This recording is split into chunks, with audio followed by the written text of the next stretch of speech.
జీవితమంటే కల కాదు, అది కవులు రచించే కథ కాదు.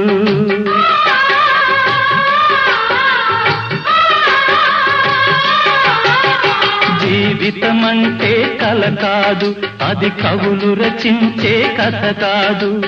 కనుమరుగైనది సిరి కాదు, అది మనదని తలచుట సరికాదు.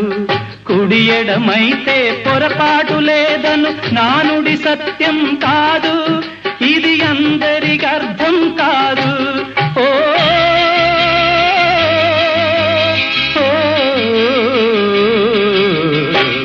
వేగు చుక్క మొలిచింది, వేకువ పొడ చూపింది, తూర్పు తెల్లవారక ముందే కాలం మాటేసింది, నా కళ్ళను కాటేసింది, కాలం మాటేసింది.